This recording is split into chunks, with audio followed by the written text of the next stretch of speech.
नमस्कार दोस्तों, इस वीडियो में हम मध्य प्रदेश पंचायती राज एवं ग्राम स्वराज अधिनियम 1993 के भाग 2 ग्राम सभा के बारे में ऊपरी जानकारी हासिल करने का कोशिश करेंगे। पिछले वीडियो में भाग 1 जिसमें कि इस अधिनियम की प्रस्तावना और शब्दों के अर्थ दिए गए थे, उसका वीडियो हम पहले ही अपलोड कर चुके हैं। तो इस दूसरे वीडियो में हम ग्राम सभा के बारे में बात करेंगे, जिसमें कि हम ग्राम सभा के विशेष सम्मेलन, ग्राम सभा का सचिव, ग्राम सभा की समितियां, बजट और ग्राम कोष के बारे में जानेंगे। स्थायी समिति, निर्माण समिति क्या चीज़ है वो जानेंगे। समितियों की शक्तियाँ क्या है, सदस्य का रहना, सदस्य का हटाया जाना क्या चीज़ है, इसके बारे में जानने की कोशिश करेंगे। इसके साथ ही हम ये भी जानेंगे कि कैसे ग्राम सभा अस्तित्व में आती है, उसकी शक्तियाँ, उसके कर्तव्य क्या क्या है। तो चलिए इसको चरणबद्ध तरीके से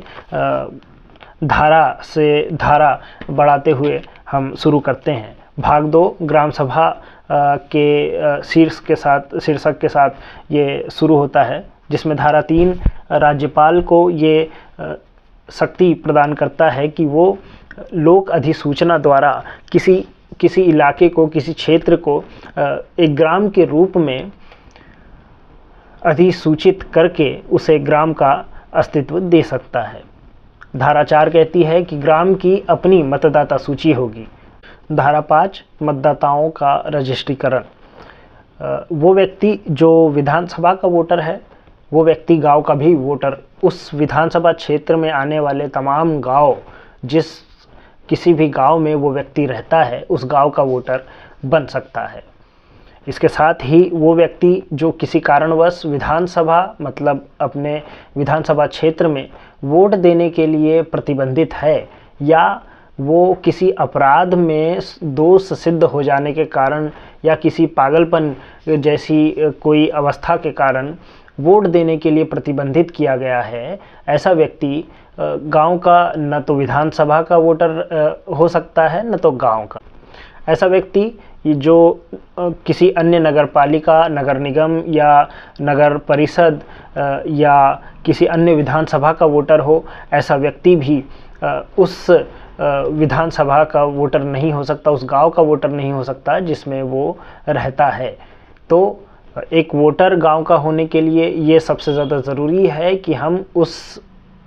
गांव की जो विधानसभा क्षेत्र है उसके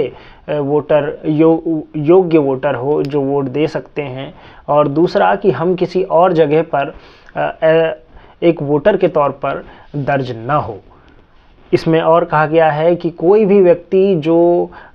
उस गांव का मामूली तौर से निवासी है, वो उस गांव का वोटर हो सकता है। तो मामूली तौर से निवासी का जो शब्द इस्तेमाल किया गया है किसी गांव का वोटर बनने के लिए, उस शब्द का अर्थ हमें जानने के लिए लोक प्रतिनिधित्व अधिनियम 1950 के धारा 20 में इसका विस्तृत जानकारी, इसके बारे में विस्तृत परिभाषा इसकी दी गई है। तो लोक प्रतिनिधित्व अधिनियम 1950 के भाग 3 निर्वाचन क्षेत्र के लिए निर्वाचक नामावली शीर्षक के साथ धारा 15 से धारा 19 के बीच बातें कही गई है, जिसमें बोला गया है कि हर निर्वाचन क्षेत्र के लिए एक नामावली होगी, जो निर्वाचन आयोग द्वारा तैयार करी जाएगी, जो उनके नियंत्रण में होगी। वो वोटर उसमें आगे ये कहा गया है कि वो व्यक्ति वोटर नहीं होगा जो कि भारत का नागरिक नहीं है या तो मानसिक रूप से अस्वस्थ है, ऐसे व्यक्ति भी उस विधानसभा क्षेत्र के वोटर नहीं होंगे। या कोई और अन्य ऐसा व्यक्ति जो कि भ्रष्ट आचरण के कारण वोट देने के लिए प्रतिबंधित किया गया हो। इसके आगे धारा 20 जो कि मामूली तौर से निवासी का स्पष्ट अर्थ देती है, उसमें केवल ये कहा गया है कि एक ऐसा व्यक्ति जो कि अपने निर्वाचन क्षेत्र में किसी भवन या स्थान का मालिकाना हक या कब्जा रखता है, इससे ये नहीं माने जाएगा कि वो उस क्षेत्र का या फिर उस जगह का मामूली तौर पर निवासी है। ऐसा भी नहीं माना जाएगा कि कोई प्रतिनिधि जो कि विधानसभा या राज्यसभा या संसद का कोई सदस्य है और जो कि अपने प्रतिनिधि होने के कर्तव्यों के निर्वहन के लिए अपने क्षेत्र से बाहर अधिकांश रहता है, तो सिर्फ इस आधार पर कि वो अपने निवास में नहीं रहता, ये नहीं माना जाएगा कि वो उस क्षेत्र का मामूली तौर से निवासी नहीं है। ऐसा व्यक्ति जो कि अपने निवास में अनुपस्थित रहता है, केवल इस आधार पर ये नहीं माना जाएगा कि वो अपने क्षेत्र का मामूली तौर से निवासी नहीं है। आगे बढ़ें तो धारा 5 क में ये कहा गया है कि हर गांव की उनकी एक ग्राम सभा होगी, उसकी एक अपनी मुद्रा, सील, अपनी मुद्रा और अपना नाम होगा, जिस नाम से कि वो पहचानी जाएगी, और उसके द्वारा या उस पर कोई अगर वाद होता है तो वो वाद उस नाम से, उस मुद्रा से चलाया जाएगा। उसके आगे ग्राम का अपने क्षेत्र में संपूर्ण अधिकार होगा। ग्राम का अपने क्षेत्र में संपत्ति, चल अचल संपत्ति के संबंध में संपूर्ण अधिकार की बात इसमें कही गई है। उसका अपने क्षेत्र में एक शाश्वत अधिकार होगा। आगे बढ़ते हैं, धारा 6(1) जो कि ग्राम सभा के सम्मेलन के बारे में बताता है, जो कि साल में 4 ग्राम सभा अनिवार्य रूप से करने के लिए इस धारा में कहा गया है। और ये 4 जो ग्राम सभाएं हैं वो जनवरी, अप्रैल, जुलाई और अक्टूबर के महीने में आयोजित की जाती है। इसके अतिरिक्त यदि आवश्यकता हो तो ग्राम सभा अतिरिक्त ग्राम सभा भी बुला सकती है। इस पूरी व्यवस्था के लिए, इस पूरी ग्राम सभा के लिए कलेक्टर महोदय द्वारा इस पूरी सभा की व्यवस्था करने के लिए एक कर्मचारी का चयन किया जाता है। कर्मचारी का कार्य होता है कि ग्राम सभा का जो एजेंडा होता है, ग्राम सभा का जो स्थान होता है, कहाँ ग्राम सभा होना है, कितने बजे होना है, क्या समय रहेगा और क्या उसका विषय रहेगा ग्राम सभा का, उन सब चीज़ों की जानकारी समय पर प्रकाशन, गांव वालों को इसके बारे में जानकारी, ग्राम सभा की जानकारी समय पर मिल जाए, इसका नोटिस ग्राम सभा की अलग अलग स्थानों पर समय पर चस्पा हो जाए, लोगों को समय पर इसकी जानकारी पहुंच जाए। इस संबंध में और इस ग्राम सभा के आयोजन के वक्त इसके संपूर्ण व्यवस्था की जिम्मेदारी के लिए कलेक्टर महोदय द्वारा एक सरकारी कर्मचारी को नियुक्त किया जाता है, जो कि पूरी ग्राम सभा को प्रशासनिक कर्मचारी के तौर पर उसकी पूरी व्यवस्था करता है। आगे बढ़ते हैं, धारा 6 की उपधारा 2 जो कि ग्राम सभा के कोरम के बारे में बता रहा है। उसमें कहा गया है कि ग्राम सभा का कोरम तभी पूरा होगा जब उस सभा में उस ग्राम के न्यूनतम 10% वोटर उस ग्राम सभा में मौजूद हो, या तो कम से कम 500 व्यक्ति उस ग्राम सभा में मौजूद हो, तभी उस ग्राम सभा का कोरम पूरा होगा और वो सम्मेलन ग्राम सभा के अपने अस्तित्व में आ पाएगी। इसके बाद ग्राम सभा के अध्यक्ष की जानकारी दी गई है। धारा 6 की उपधारा 3 में ग्राम सभा के अध्यक्ष के बारे में बताया गया है। ये सामान्य तौर पर ग्राम सभा का अध्यक्ष पदेन अध्यक्ष सरपंच महोदय होते हैं, जो कि उस ग्राम सभा की या फिर किसी भी ग्राम सभा की अध्यक्षता करते हैं। यदि वो उपस्थित नहीं है तो जो गांव के उप सरपंच होते हैं, जो प्रधान होते हैं, वो सभा की अध्यक्षता करते हैं। मान लीजिए कि सरपंच और उप सरपंच दोनों किसी कारणवश उपस्थित नहीं है, तो जो चुने हुए पंच होते हैं उनमें से चुने हुए पंच जो उस ग्राम सभा में उपस्थित होते हैं, ग्राम सभा के सदस्यों द्वारा उन पंचों में से किसी एक व्यक्ति को उस सभा की अध्यक्षता करने के लिए चुना जाता है, जो कि उस सभा की अध्यक्षता करता है। धारा 6 की उपधारा 4 में कोई सदस्य ग्राम सभा में सम्मिलित होने के योग्य है या नहीं, अगर इस संबंध में कोई विवाद होता है तो इसका निर्णय सरपंच महोदय द्वारा किया जाता है। सरपंच महोदय ये तय करेंगे कि सभा में सम्मिलित होने वाला व्यक्ति उसके लिए यो सक्षम है या नहीं। वोटर लिस्ट के आधार पर सरपंच महोदय को ये तय करने की शक्ति दी गई है और सरपंच के द्वारा तय किया गया निर्णय ही अंतिम माना जाता है। धारा 6 की उपधारा 5 और धारा 6 की उपधारा 6 में ग्राम सभा के बीच हुए विवाद के संबंध में बताया गया है, जिसमें कहा गया है कि यदि ग्राम सभा किसी विषय को लेकर के चर्चा करती है और वो विषय एक ग्राम सभा से आगे बढ़कर किसी और भी ग्राम सभा को प्रभावित करता है, तो ऐसी किसी सम्मेलन का, ऐसे किसी विषय का निर्णय संयुक्त तौर पर सभी ग्राम सभाओं को एक साथ आयोजित करके, मान लीजिए एक गांव में 2 या 3 ग्राम सभा है, 2 या 3 गांव हैं एक पंचायत के भीतर, तो उन सभी ग्रामों की बैठक में ऐसे विवाद हल किए जाएंगे जिसका संबंध की सभी ग्राम सभाओं से है और उस बैठक में जो निर्णय होता है उस बैठक को संपूर्ण ग्राम सभा का निर्णय माना जाएगा।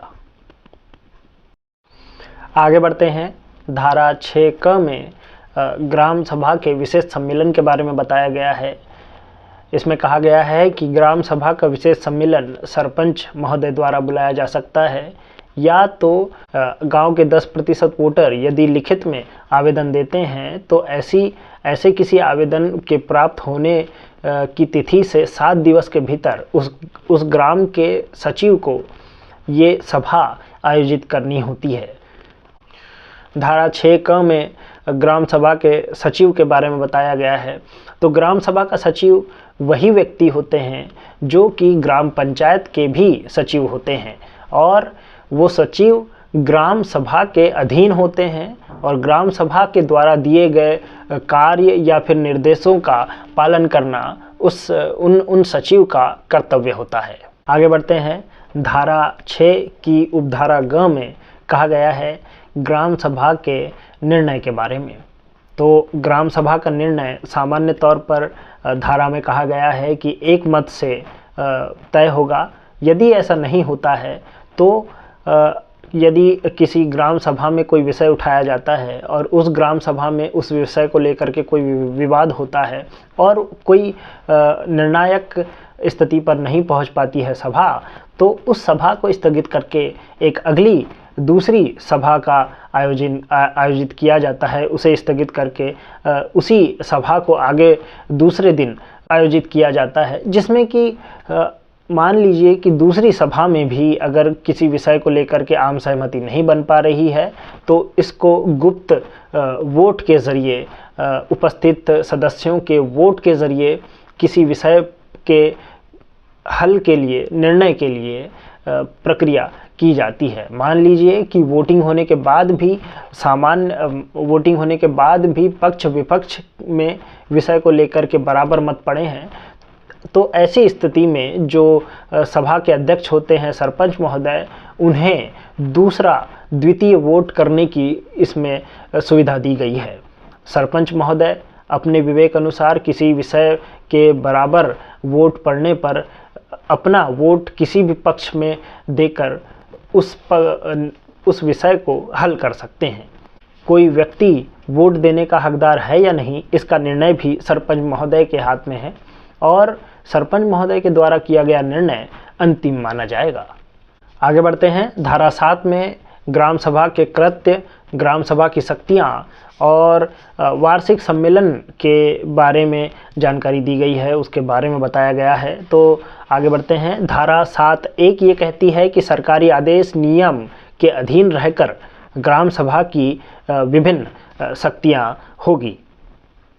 इसके आगे धारा 7(1) क से लेकर के ये सारी शक्तियाँ जो ग्राम सभा को दी गई है वो शुरू होती है, जिसमें कि गांव का आर्थिक विकास के लिए स्कीमों की पहचान, प्राथमिकता के लिए सिद्धांत तय करना, ये ग्राम सभा का कार्य है। धारा 7(1) ख में कहा गया है कि पंचायत द्वारा लागू की गई योजना या प्लान या किसी कार्यक्रम को पंचायत द्वारा लागू करने के पूर्व ग्राम सभा उसे स्वीकृति देगी।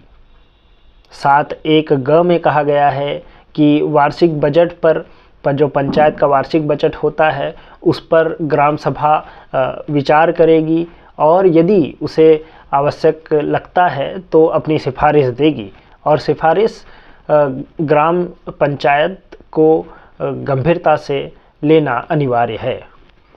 7(1) घ में कहा गया है कि पंचायत के सालाना जो दस्तावेज होते हैं, जो उनका रिकॉर्ड होता है, प्रशासनिक जो दस्तावेज होते हैं,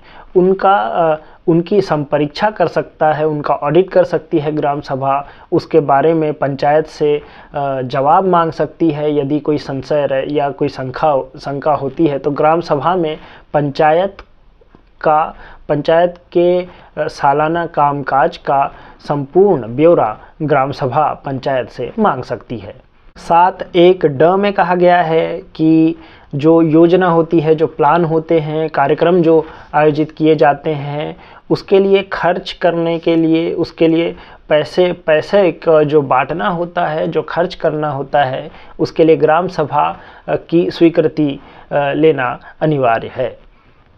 7(1) च में कहा गया है कि गरीबी उन्मूलन के कार्यक्रम का चयन करना, गरीबों के उत्थान के लिए किसी योजना या स्कीम का चयन करना, ये ग्राम सभा का कार्य होता है।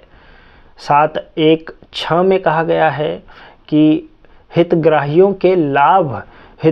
को लाभ दिलाना। कोई व्यक्ति जो गांव में है वो किसी योजना का अगर लाभकारी है तो उसे वो लाभ दिलाना ये ग्राम सभा के कार्यों में शामिल है। 7(1) ज में कहा गया है कि जो सामुदायिक कार्यक्रम होते हैं के लिए, सामुदायिक ऐसे कोई कार्यक्रम होते हैं तो उनके लिए लोगों को प्रेरित करना, उनके लिए लोगों की व्यवस्था करना, जो विकास के कार्यक्रम होते हैं उनको बनाए रखने के लिए, सुचारू संचालन करने के लिए लोगों की व्यवस्था करके देना, ये भी ग्राम सभा के कृत्यों में शामिल किया गया है। 7(1) त्र में कहा गया है लोगों की सामान्य चेतना को बढ़ाना। 1 में सामाजिक सेक्टर जो ग्राम सभा के क्षेत्र के अंदर में हैं,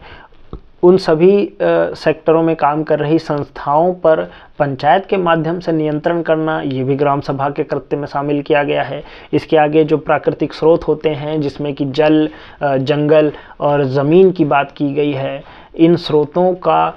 संरक्षण करना। उसके आगे छोटे जलाशय के उपयोग के लिए पंचायत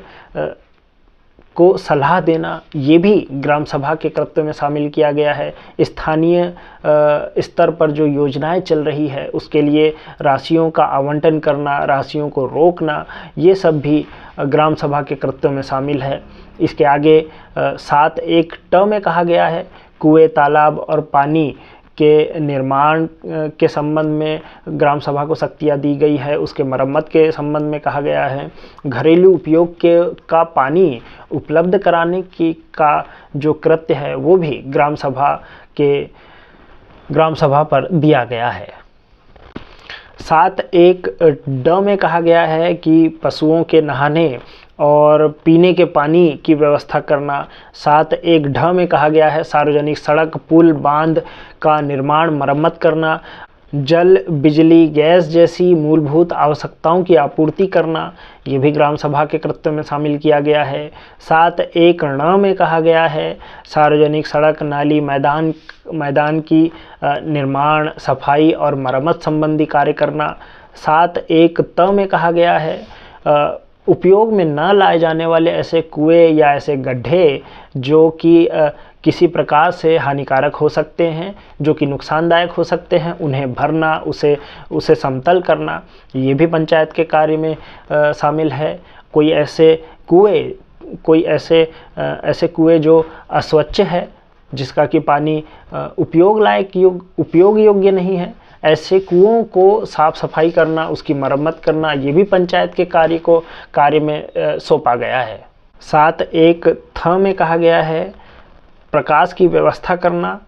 7 एक द में कहा गया है सार्वजनिक उपयोग में लाए जाने वाले मार्ग, कोई सड़क, कोई पगडंडी, कोई मैदान में उत्पन्न किसी बाधा को या फिर किसी अपनी सीमा से बाहर निकले हुए हिस्से को हटाना या फिर काटना, ये सब पंचायत के कृत्य में माना गया है। ऐसी सभी स्थान जो कि ग्राम पंचायत या जिला या जनपद पंचायत या राज्य सरकार के अधिकार क्षेत्र में आता है, यदि सार्वजनिक उपयोग के लिए वो इस्तेमाल किया जाता है, तो ग्राम सभा को ये अधिकार दिया गया है कि ऐसे किसी सार्वजनिक उपयोग के स्थान पर यदि कोई बाधा आती है या कोई हिस्सा जो बाधा पहुंचाता है, तो उसे हटाना, उसे व्यवस्थित करना, ये भी ग्राम पंचायत के कृत्यों में शामिल किया गया है।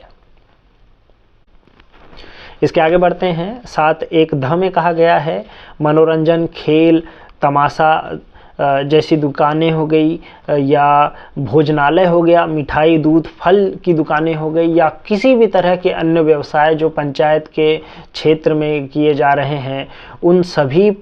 सभी विक्रेताओं पर नियंत्रण करना, उनके लिए नियम बनाना, ये भी ग्राम सभा के कृत्य में शामिल किया गया है।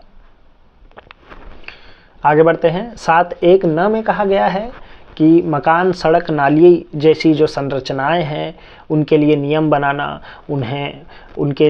व्यवस्थित करना, उसकी व्यवस्था करना। 7 एक प में कहा गया है सार्वजनिक भूमि और स्थान का विकास करना। 7 एक फ में शवों, पशु के शव या फिर कोई लावारिस शव हो गया और दूसरी घृणात्मक पदार्थों को नष्ट करने के लिए स्थानों का प्रबंध करना, ये भी पंचायत के कृत्यों में शामिल है। आगे बढ़ते हैं। 7 एक ब में कचरा इकट्ठा करने के लिए स्थानों के प्रबंध की जिम्मेदारी ग्राम सभा को दी गई है। 7 एक भ में मांस विक्रय जो होता है, मांस विक्रय को लेकर के, मांस जो जमा किया जाता है उसको लेकर के नियम बनाना या उस विषय पर नियंत्रण रखना, ये भी ग्राम सभा के शक्तियों में शामिल किया गया है। 7 एक म में कहा गया है ग्राम सभा अपनी संपत्ति की संरक्षण के लिए तमाम कार्रवाइयाँ कर सकती है। 7 एक य में कांजी हाउस की स्थापना की बात कही गई है। पशुओं से संबंधित जो अभिलेख है, जो पशुओं से संबंधित दस्तावेज है, जो आंकड़े हैं, उन्हें तैयार करने की जिम्मेदारी दी गई है। उसके आगे बढ़ते हैं तो 7 एक क में कहा गया है कि संसद द्वारा या किसी विधि द्वारा राष्ट्रीय महत्व या प्राचीन महत्व के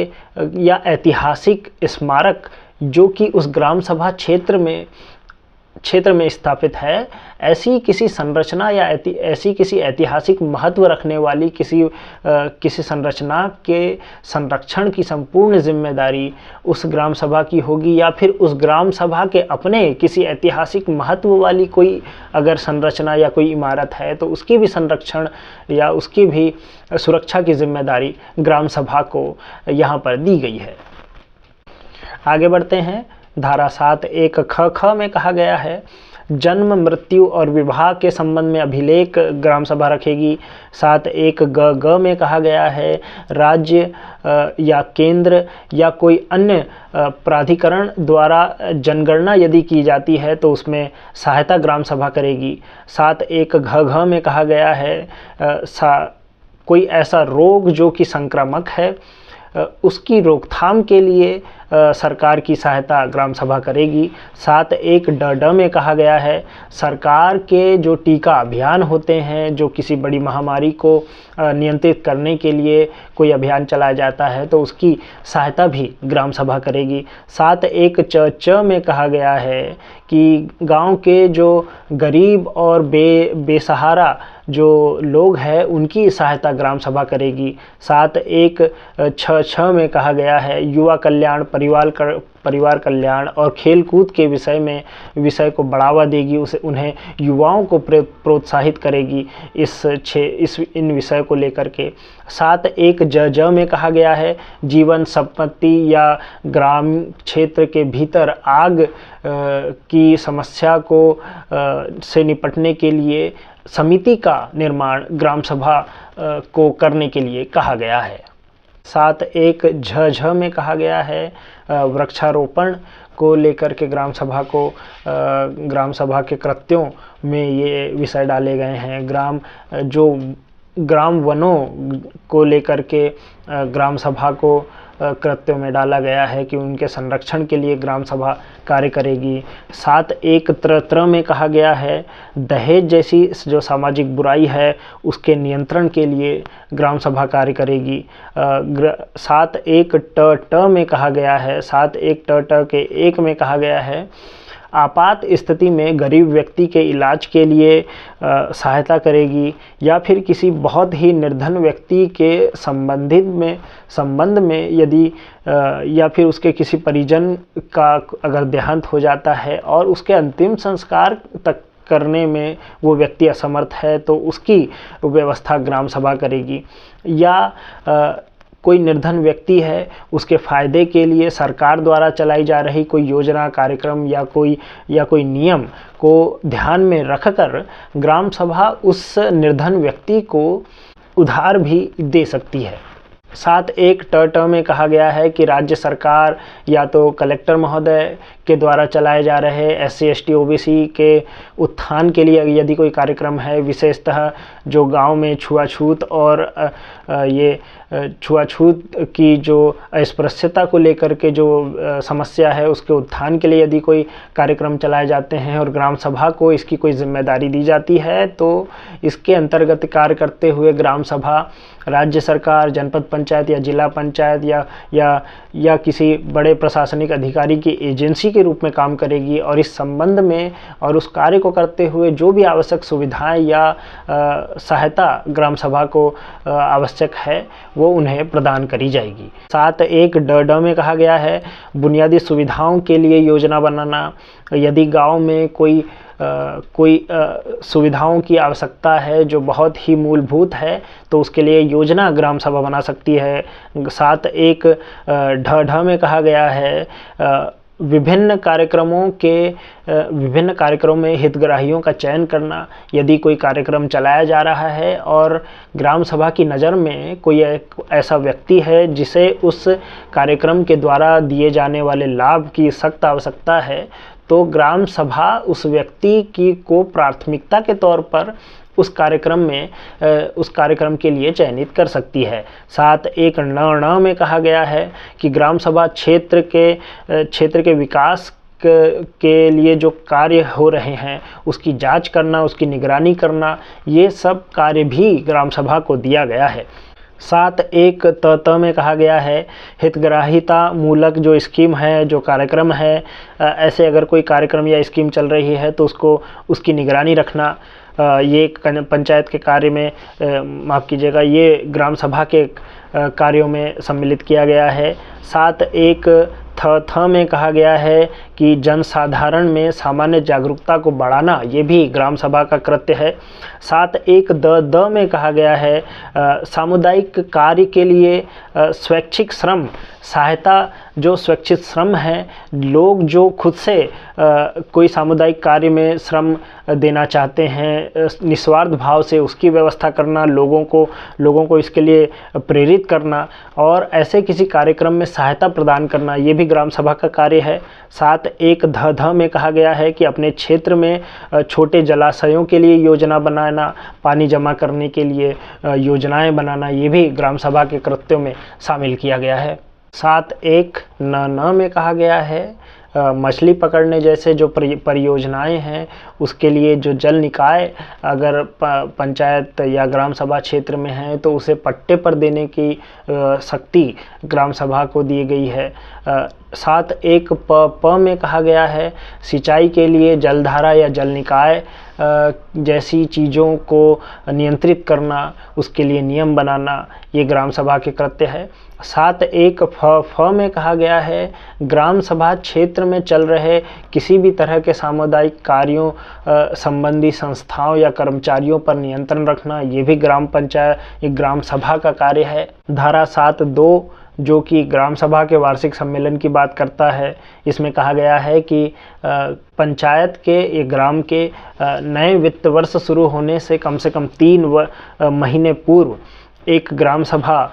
अवश्य रूप से आयोजित की जाएगी। पंचायत ग्राम सभा के समक्ष अपना जो वार्षिक दस्तावेज है, जो वार्षिक लेख है, उसे पेश करेगी और पूर्व की जो प्रशासन रिपोर्ट है, प्रशासन का जो कार्य है, उसका जो दस्तावेज है, उसे ग्राम सभा के समक्ष पंचायत पेश करेगी। अगले वर्ष को लेकर के पंचायत के पास क्या योजना है या क्या तय कार्यक्रम है या क्या प्रस्तावित कार्यक्रम है, ऐसी योजना को ग्राम सभा के समक्ष ग्राम पंचायत पेश करेगी। अगले वर्ष के विकास कार्यों की योजना को लेकर के क्या कार्यक्रम है पंचायत के पास, उसको लेकर के पंचायत ग्राम सभा के सामने पेश करेगी। पंचायत का जो बजट संबंधी जानकारी है, उसको ग्राम पंचायत ग्राम सभा के समक्ष पेश करेगी, जिस पर कि फिर ग्राम सभा चर्चा करेगी। 7(2) क में कहा गया है जिला पंचायत, जनपद पंचायत, कलेक्टर या कोई अन्य अधिकारी, कोई बड़ा अधिकारी यदि पंचायत ग्राम सभा के समक्ष किसी विषय को पेश करने के लिए यदि कहता है, तो ग्राम पंचायत उस विषय को ग्राम सभा के समक्ष पेश करेगी और पंचायत ग्राम सभा के सामने वो विषय को रखेगी। 7(3) में कहा गया है कि इस धारा के अधीन मामले के संबंध में पंचायत ग्राम सभा की जो तमाम सिफारिश उस चर्चा को लेकर के या विषय को लेकर के होती है, तो उस सिफारिश को ग्राम पंचायत अवश्य रूप से मानेगी। आगे बढ़ते हैं। धारा 7(1) में पंचायत को 2 समिति, जो स्थायी समिति है, उसका निर्माण करने के लिए निर्देश किया गया है, जिसका नाम है ग्राम विकास समिति और ग्राम निर्माण समिति। ये समिति अनिवार्य रूप से पंचायत को बनाना है। इसके अतिरिक्त यदि कोई योजना या कोई कार्य है या समयबद्ध किसी कार्य को पूरा करना है, तो ऐसे किसी कार्य को लेकर के ग्राम सभा यदि अगर चाहती है, तो तदर्थ समितियों का निर्माण कर सकती है, जो कि अब उस कार्य के पूर्ण होते ही उस समिति का अस्तित्व भंग हो जाएगा। जब तक कि वो उस कार्य पर कार्य कर रही है, जो कार्य की ग्राम सभा द्वारा उसे करने के लिए कहा गया है, तब तक वो समिति अस्तित्व में बनी रहेगी। और जैसे ही वो उस कार्य को लेकर के मूल्यांकन पत्र पेश करती है या फिर अंतिम पत्र पेश करती है कार्य की समाप्ति को लेकर के, तब उसी के साथ उस समिति का जो गठन है वो भी समाप्त हो जाएगा। इसके अतिरिक्त उसमें कहा गया है कि ऐसी समिति के कार्य पूरा होते ही वो समिति समाप्त हो जाएगी। साथ ही इसमें चयनित सदस्य, उनके आरक्षण, पदावधि, किस तरीके से वो पद ग्रहण करेंगे, कितने समय के लिए करेंगे और किस तरीके से कार्य करेंगे, ये ऐसे तरीके होंगे जो कि विधि द्वारा या किसी नियम द्वारा विहित किए जाए। धारा 7(ख) में स्थायी समिति और उनके कृत्यों के बारे में बताया गया है, जिसमें कहा गया है कि ऐसी समितियां पंचायत के एजेंसी के रूप में कार्य करेगी। 5 लाख तक के जो कार्य होते हैं पंचायत क्षेत्र में, निर्माण कार्य 5 लाख तक के, वो ग्राम निर्माण समिति द्वारा किए जाएंगे, वो कर सकती है। पंचायत द्वारा सौंपे गए अन्य कार्य भी वो समिति करेगी और सरपंच दोनों समिति के पदेन अध्यक्ष होंगे और बाकी भी सदस्य होंगे। ग्राम विकास समिति का गठन इस तरीके से होगा जो कि नियम द्वारा तय किया जाए। ग्राम विकास समिति में ग्राम निर्माण समिति के सदस्य किस तरीके से जोड़े जा सकते हैं, ये भी नियम द्वारा तय किए जाएंगे। जिसके बारे में कि हम आगे वीडियो बना करके विस्तृत जानकारी जो परिनियम है जो शासन द्वारा जो सरकार द्वारा बनाए गए हैं हर विषय को लेकर के, उसके बारे में भी विस्तार से हम चर्चा करेंगे। इसके अतिरिक्त इस धारा में बताया गया है कि समिति के निर्वाचन संबंधी यदि कोई विवाद उत्पन्न होता है तो राजस्व अधिकारी के समक्ष ऐसे किसी विवाद को इन समितियों में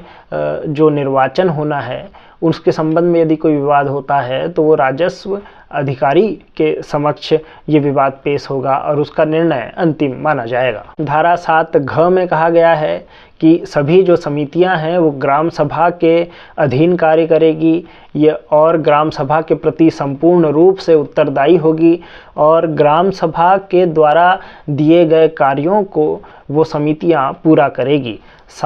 धारा 7 ड में कहा गया है कि ग्राम सभा लिखित कारण से समिति के किसी भी सदस्य को किसी भी समय उसके पद से हटा सकती है। धारा 7 च में ग्राम निर्माण समिति और ग्राम विकास समिति को संयुक्त रूप से ग्राम विकास के लिए एक योजना बनाने को कहा गया है और उस योजना को ग्राम सभा के समक्ष पेश किया जाएगा अनुमोदन के लिए, स्वीकार्यता के लिए। उसके बाद धारा 7 छ में ग्राम सभा का जो सचिव है उसी को कहा गया है कि वो ये जो समितियां हैं उसका भी सचिव होगा। धारा 7 छ क में बताया गया है कि ग्राम सभा 10 वर्षों के लिए अपनी विकास योजना तैयार करेगी और इस योजना को वो किसी विशेषज्ञ के सहायता से कर सकती है, किसी जानकार, किसी एक्सपर्ट के सहायता से कर सकती है और इसके लिए ग्राम विकास और निर्माण समिति संयुक्त रूप से रिपोर्ट पेश करेगी अपनी प्राथमिकता के आधार पर और ग्राम कोष को ध्यान में रखते हुए ग्राम सभा ये योजना तैयार करेगी। धारा 7 ख में समिति के सदस्यों पर कार्यवाही के बारे में बताया गया है। इस धारा में कहा गया है कि समिति के सदस्य उसी तरह से लोक सेवक माने जाएंगे जो कि भारतीय दंड संहिता 1860 की धारा 21 में परिभाषित है और ऐसे परिभाषित लोक सेवकों के विरुद्ध जो कार्रवाई की जा सकती है वही कार्रवाई इन समिति के सदस्यों पर भी लागू होगी। इसके बाद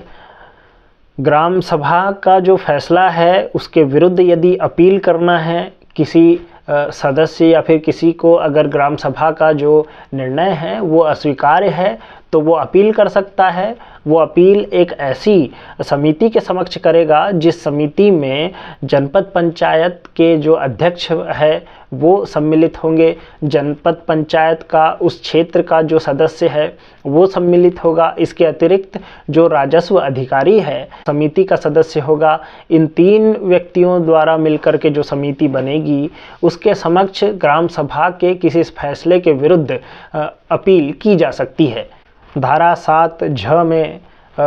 बताया गया है कि ग्राम सभा हर साल अगले वर्ष के लिए बजट तैयार करेगी, योजना तैयार करेगी और धारा 7 त्र में कहा गया है कि हर ग्राम सभा एक फंड बनाएगी, एक कोष बनाएगी जो कि अन्न कोष, श्रम कोष, वस्तु कोष और नगद कोष से मिलकर एक फंड बनेगा जो कि ग्राम कोष कहलाएगा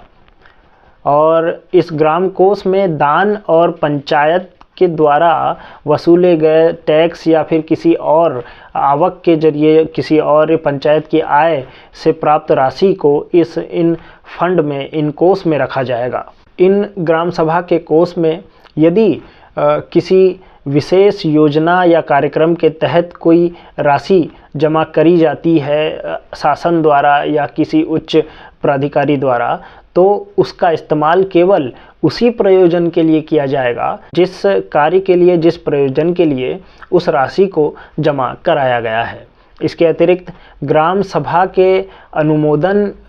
और स्वीकृति के पश्चात ही विकास समिति के अध्यक्ष और सचिव के संयुक्त हस्ताक्षर के बाद ही किसी राशि को इन कोषों इन फंड से निकाल कर खर्च किया जा सकता है और प्रत्येक खर्च के बारे में संपूर्ण जो जानकारी है, जो दस्तावेज है, वो एकत्रित और सुरक्षित रखकर सचिव अगली जो ग्राम सभा है उसमें तमाम जो हुए खर्च है उसके दस्तावेज, उसकी रिसिप्ट को लेकर के ग्राम सभा के समक्ष वो पेश करेगा। 7 में ग्राम सभा कहा गया है कि ग्राम सभा अपनी जो रिकॉर्ड है, जो अपने दस्तावेज है, उसको सुरक्षित रखेगी और जिसका कि समय समय पर किसी प्राधिकारी द्वारा या किसी उच्च अधिकारी द्वारा इसका ऑडिट किया जाएगा, संपरीक्षा की जाएगी और यदि ऐसा कोई ऑडिट या संपरीक्षा की जाती है और तो उसकी रिपोर्ट ग्राम सभा में, अगली ग्राम सभा में सचिव द्वारा उस ऑडिट या उस संपरीक्षा की रिपोर्ट को पेश किया जाएगा और यदि उसमें कोई सवाल किए जाते हैं ग्राम पंचायत से तो उसके उत्तर में ग्राम पंचायत ने क्या कहा, इन सब की जानकारी अगली ग्राम सभा में ग्राम पंचायत को देना अनिवार्य है। धारा 7 में कहा गया है कि ग्राम सभा अपने अधिकार क्षेत्र में किसी भी सरकारी कर्मचारी का वेतन रोकना, उसकी छुट्टियां रोकना या मंजूर करना, उसके कार्य का निरीक्षण करना या उसके द्वारा किसी भी तरह के किए गए कार्य की उपेक्षा के विरुद्ध किसी सक्षम अधिकारी को उसके प्रति कार्रवाई की सिफारिश करना, ये भी ग्राम सभा के कृत्यों में या फिर शक्तियों में शामिल है। इसके अतिरिक्त इस भाग का अंतिम जो धारा है, धारा 7 उसमें कहा गया है कि राज्य सरकार यदि चाहे तो ग्राम सभा के जो ये दिए हुए कृत्य है, जो शक्तियां हैं, या तो इन्हें अपनी इच्छा अनुसार जब भी वो चाहे बढ़ा सकती है, उसमें और भी शक्तियां जोड़ सकती है, कृत्य जोड़ सकती है, या फिर उन शक्तियों को, उन कृत्यों को वापस वो ले सकती है। इसके लिए राज्य सरकार पूर्णतः स्वतंत्र है। तो ये हमने मध्य प्रदेश पंचायती राज एवं ग्राम स्वराज अधिनियम 1993 का भाग 2 अध्याय जो 2 जो था उसके ग्राम सभा के बारे में जो ऊपरी जानकारी है वो प्राप्त करने की कोशिश करी। इसके बाद हम अध्याय 3 का जो वीडियो है वो लेकर के आएंगे, जिसमें कि हम जानेंगे कि पंचायत का गठन कैसे होता है उप सरपंच के विरुद्ध अविश्वास प्रस्ताव, सरपंच के प्रति विरुद्ध अविश्वास प्रस्ताव, जनपद पंचायत अध्यक्ष का नाम का प्रकाशन, उपाध्यक्ष का निर्वाचन, अध्यक्ष का निर्वाचन, इन सभी और भी विषयों पर हम अध्याय 3 पंचायत की स्थापना शीर्षक के साथ में जो भी विषय है, जो भी धाराएं हैं, उनके बारे में अगला वीडियो लेकर के आएंगे। तब तक नमस्कार।